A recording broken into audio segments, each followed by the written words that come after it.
सब अखन सुन रहल छी डीजे राम जतन के रिमिक्स सॉन्ग। हमर दिल टूना गे बुढ़िया तोरा नौटनी में जाके अटकल बा। हमर दिल टूना गे बुढ़िया तोरा नौटनी में जाके अटकल बा। फूलल फूल लगाल गे बुढ़िया फूलल फूल लगाल गे बुढ़िया देखै में बारा चटकल बा। हमर दिल टूना गे बुढ़िया तोरा नौटनी में जाके अटकल बा।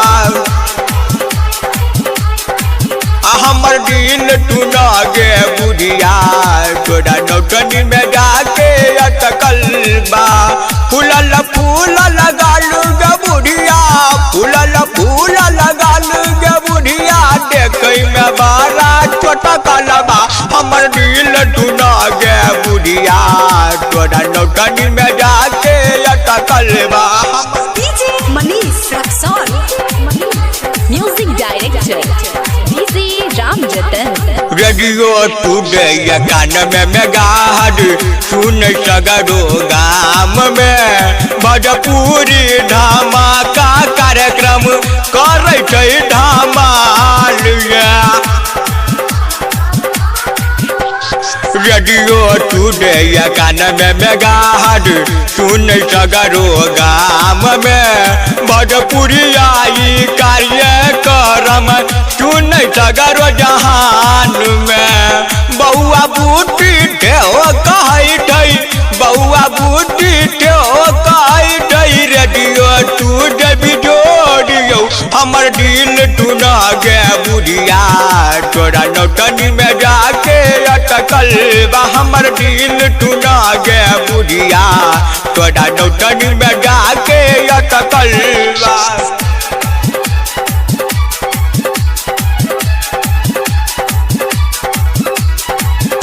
मनीष रक्सौल, अहाँ सब अखन सुन रहल छी डीजे राम जतन के रिमिक्स सॉन्ग। रेडियो टुडे सगरो बजैतै छै सगरो छोड़ियो एकानबे मेगाहट से हो छै बड़का बिजोड़ियो। रेडियो टुडे के होतै सुन सगरो जहान में एकानबे मेगाहट से हो करे छै बाबा लियो। शंकर पवन गाना गबै छै डीजे राम जतन ठेओ कहै छै रेडियो टुडे बिजोड़ियो। हमर दिल टूना गे बुढ़िया तोरा नौटनी में जाके अटकल बा। हमर दिल टूना गे बुढ़िया रेडियो टुडे में जाके अटकल बा।